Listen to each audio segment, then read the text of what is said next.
السلام علیکم۔ بسم اللہ الرحمن الرحیم۔ مجھے سنتے تو بہت لوگ ہیں لیکن مجھے تیرے سوا سمجھتا کوئی نہیں۔ اللہ کے ذکر میں ہی تمہارے سب دکھوں کی دوا ہے۔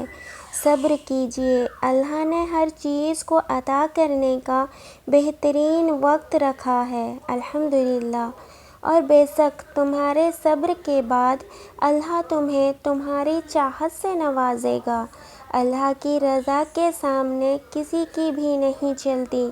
جب وہ کہے گا ہو جا، بے شک سب کچھ ہو جائے گا۔ حضرت یوسف علیہ السلام کے سامنے جب سب دروازے بند تھے مگر وہ پھر بھی ان بند دروازوں کے جانب دوڑتے رہے، کیونکہ انہیں یقین تھا کہ اللہ تعالیٰ ان کے لیے بند دروازے بھی کھول دے گا۔ یہ ہوتا ہے اپنے اللہ پر یقین۔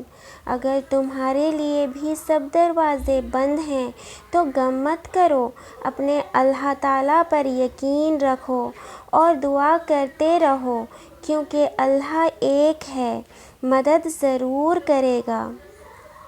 تم ہر چھوٹی چھوٹی بات پر گھبرا کیوں جاتے ہو اپنے مقدر کے فیصلے پر؟ کیا تم نہیں جانتے تمہارا رب غفور و رحیم ہے؟ وہ رات کو دن اور دن کو رات میں بدلنے میں قادر ہے۔ اسی طرح وہ تمہاری تقدیر کے فیصلے بھی بدل دے گا، تب تمہاری دعاؤں کو بھی قبول کرے گا، کیونکہ تمہارا اللہ لوگوں پر بڑا مہربان، نہایت رحم کرنے والا ہے۔ محبت کیا ہے پتہ ہے؟ محبت تو یہ ہے کہ جب فرشتے شام کو اللہ جل جلالہ کے سامنے ہمارے سارے دن کے گناہ رکھتا ہے، پھر اللہ تعالیٰ اسی فرشتے کے ہاتھ میں اگلی صبح کا رزق دے کر ہمارے لیے بھیجتا ہے۔ اللہ امتحان میں ڈالتا ہے تاکہ صابر قدم رہو، آزمائش میں ڈالتا ہے تاکہ اس کے شکر گزار رہو اور اس کے قریب ہو جاؤ۔ وہ تمہیں رلاتا ہے تاکہ صاف دل رہو اور پھر چپ بھی کرواتا ہے تاکہ اس پر یقین رکھو۔ کیا تم جانتے نہیں کہ اللہ دیکھتا ہے؟ جو اللہ کے بہت قریب ہوتا ہے وہ بد دعا نہیں دیتا، کیونکہ وہ جانتا ہے اللہ سب کچھ دیکھ رہا ہے۔ لیکن اس کا یہ بھی مطلب نہیں ہے کہ اللہ ان کے ساتھ ہوئے ظلم کو بھول جاتا ہے یا ان ظالموں کو پکڑتا نہیں ہے۔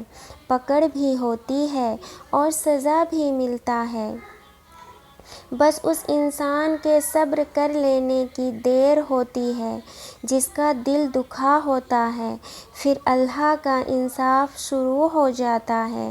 اس لیے بد دعاؤں سے نہیں، آہ سے دینا چاہیے، کیونکہ آہ بول کر نہیں دل سے دی جاتی ہے۔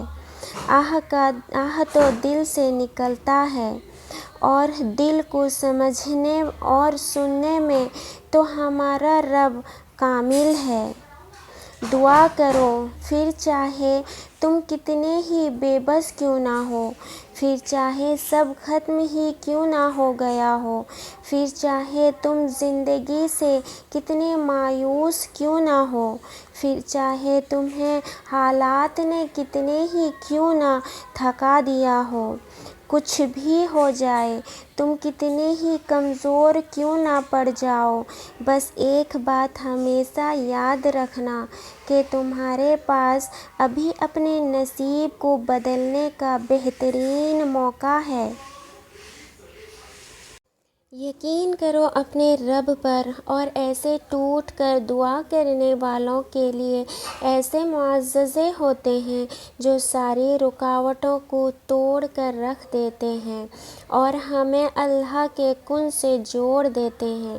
دعاؤں میں ممکنات کو نہیں دیکھتے اور نہ ہی یہ دیکھتے ہیں کہ یہ مل سکتا ہے یا نہیں۔ دعا تو مقرر کی ہے، قادروں سے ہاتھ مانگتے ہیں۔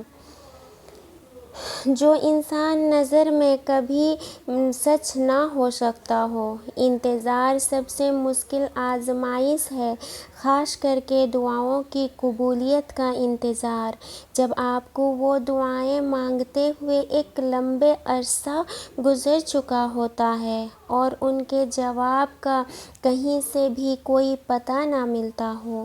یہی دعائیں تو ہیں جن کے لیے اللہ نے اپنے معجزے بنائے ہیں، ورنہ عام دعاؤں تو بنا مانگے ہی مل جاتی ہیں آسانی سے، لیکن ایسی دعائیں جو ممکن نہیں لگتی، ان کے لیے کرشمے ہوتے ہیں، ان کے لیے کن سے کام بنائے جاتے ہیں۔